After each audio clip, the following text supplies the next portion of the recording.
Olá, nós vamos retomar agora os casos de autorregularização de contribuintes que caem em malha fiscal. Vamos ver quais os casos que mais ocorrem para orientar vocês para não cometer esses eventuais erros ou enganos.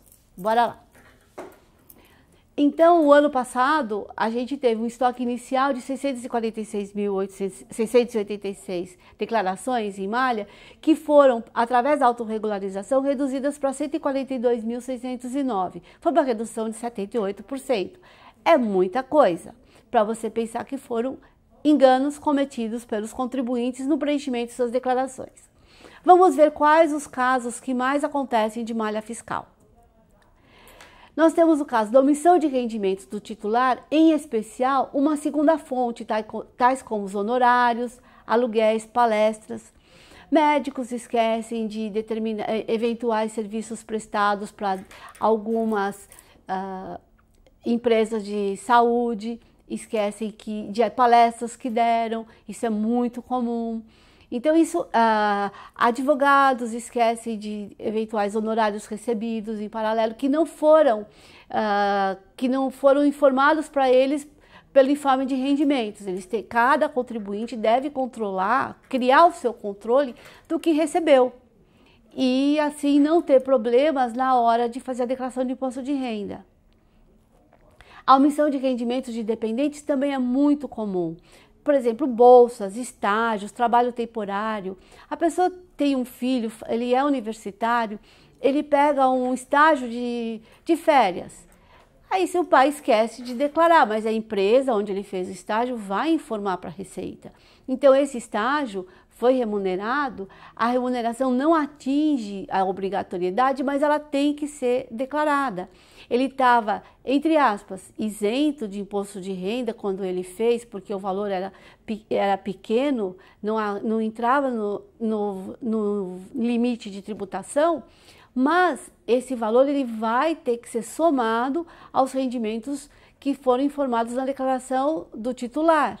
Se for o pai ou for a mãe que colocou o filho como dependente, ela tem que colocar o rendimento do filho, mesmo que o rendimento do filho não tenha sido tributado. Outra coisa, a informação de valor do imposto de renda retido na fonte maior do que consta na declaração do empregador. Às vezes, o contribuinte incorpora como fonte o valor da fonte do 13º. Isso não está correto. Por quê? Porque o 13º, ele é um rendimento que tem tributação exclusiva definitiva. Aí o contribuinte vai dizer, porque eu não queria, então tá errado, eu queria ter isso fosse tributado normalmente. Lê do engano, porque se o 13º não tivesse uma tributação exclusiva definitiva, ao recebê-lo, ia somar no rendimento e ia mudar a faixa de tributação, então o contribuinte teria uma tributação muito maior naquele mês, o que não seria interessante para ele. Então, o 13º ter uma tributação exclusiva definitiva é muito bom para o contribuinte. Por quê? Porque separa o salário do 13º e o tipo de tributação é diferente. Então, ele não pode somar o 13º, o imposto de renda do 13º, que hoje aparece no informe de rendimentos como sendo imposto de renda retido na fonte. Dependentes alimentandos que não preenchem as condições por constarem de outra declaração ou terem apresentado declaração em seu nome. Isso acontece muito. O contribuinte faz a sua declaração e coloca o filho que está trabalhando ou que fez um estágio como dependente. Não coloca o rendimento dele. Aí o filho faz a declaração, ele teve lá uma retenção pequena na fonte, ele faz a declaração dele, por quê? Porque ele fazendo a declaração em separado, ele tem aquela restituição. Mas o pai colocou ele como dependente, porque pagou a escola, porque não sei o quê, então ele achou que estava dependente. Não pode. Está errado, é caso de malha. O filho pode declarar na declaração dele os valores recebidos, ele vai poder declarar as despesas médicas, tudo que ele tiver feito dele vai para a declaração dele no momento em que ele passa a declarar. e sai da declaração do pai. Despesas médicas não realizadas de titular e de dependentes e ainda de não dependentes relativas a consultas, planos de saúde e clínicas, sem comprovantes ou que não correspondem à realidade. Às vezes o contribuinte vai no contador, tal, ele vende um serviço, não, dá uma melhorada aqui, você vai ter uma restituição. Não caiam nesse ledo engano. Vocês do NAF, que estão criteriosamente orientando os contribuintes, oriente o contribuinte. Às vezes ele tem um amigo que fala, que dá uma sugestão atrapalhada, oriente para isso não acontecer. Cai na malha fiscal, na hora que ele vai ter que comprovar, ele não tem o documento, não tendo o documento ele vai ser autuado e vai ter uma multa de 75%. Não é legal. Contribuições de empregadas domésticas não realizadas, verificação de pagamento de contratação de empregado. Isso valia para o ano passado, ainda há casos de malha disso, a partir de 2020 já não vai aparecer mais, por quê? Porque isso foi excluído da declaração. A gente deixou aqui só para lembrar que vocês que estão ajudando os contribuintes e que podem eventualmente, ao atender o contribuinte de 2020, ele chegar com um caso de 2019 que está em malha, então lembrar que se ele declarou alguma coisa, como se ele tivesse uma empregada doméstica e que ele não tem ou declarou errado, vocês orientem a correção. Teve empregadas domésticas que conseguiram constar em mais de 500 declarações. Então, gente, é loucura. RRA, diferença entre a DIRF ou pela ausência dessa. É muito comum o RRA da diferença de DIRF ou da ausência de DIRF, e aí o contribuinte tem que ter todos os documentos do processo para comprovar a malha fiscal. Ele tem que verificar se está tudo realmente declarado corretamente, e ele, estando declarado corretamente, só tem uma opção: ir à Receita e providenciar o dossiê de malha para que seja analisada a declaração dele. Rendimentos de aposentadoria e pensão para maiores de 65 anos. A parcela isenta se houver várias fontes. Então, o contribuinte recebe aposentadoria, recebe pensão do cônjuge, por exemplo, falecido.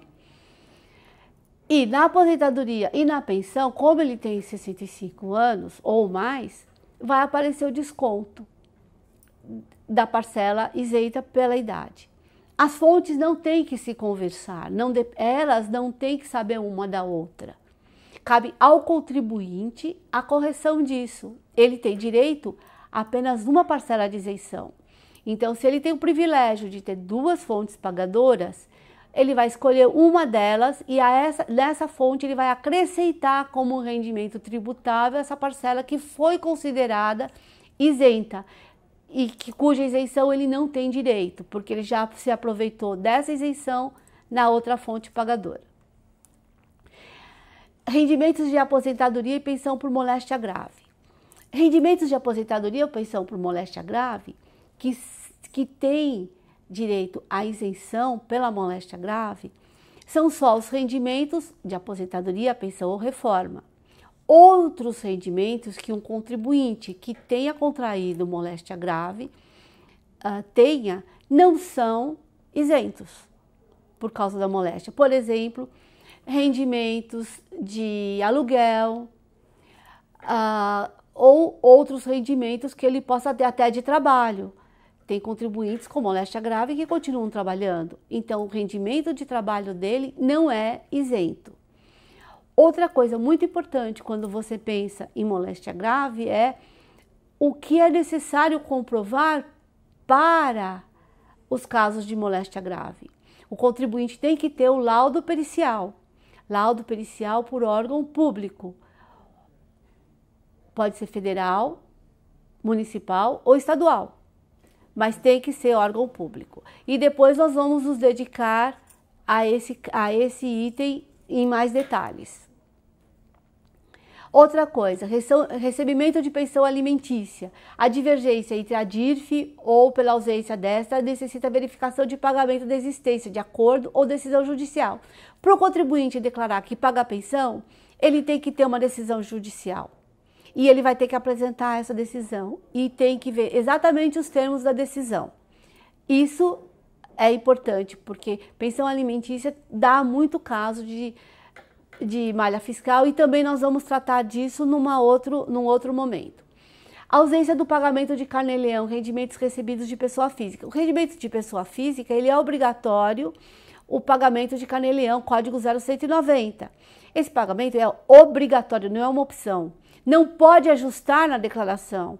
Não pode dizer, se eu pagar o carnê-leão, depois vai dar restituição, então eu pago 3 meses e os outros eu não pago porque eu não vou apurar imposto para pagar. Está errado. O contribuinte que faz isso se sujeita a receber uma multa isolada de 50% do valor. Então, o carnê-leão é obrigatório, tem que pagar todos os meses e tem que recolher durante um ano calendário.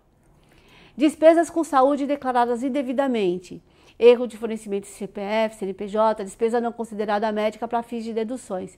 Prestem muita atenção, gente. O que é despesa com saúde e o que não é. Esse caso também nós vamos analisar com mais detalhes em uma outra oportunidade.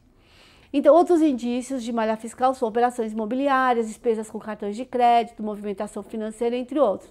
Isso tudo são motivos para contribuinte cair em malha fiscal. Até agora nós apresentamos casos de malha fiscal que cai em incidência de malha fiscal por eventuais erros ou necessidades de comprovação. Vamos ver agora quais as possibilidades de análise disso. Então, o que pode acontecer? O contribuinte pode ser intimado para comprovação da renda, ele pode ser intimado para comprovação do efetivo pagamento da despesa médica, para comprovação dos dependentes, casos de dependentes declarados entre 21 e 24 anos, as doações diretas a entidades, comprovar isso, o livro caixa sem receita é um outro motivo de malha que surge a necessidade de comprovação, as despesas com instrução indevidas. O que é despesa com instrução, gente? É a despesa com a escola, despesa com escola de inglês, de outras escolas, balé, não são despesa com instrução. DIMOB da pessoa física e a DIRF da pessoa jurídica, dá divergência às vezes, então isso é caso de malha que o contribuinte é intimado. Dessa forma, nós concluímos os casos de malha fiscal mais comuns e esperamos ter colaborado com a compreensão de vocês e contamos com a colaboração de vocês no preenchimento das declarações corretamente. Obrigada.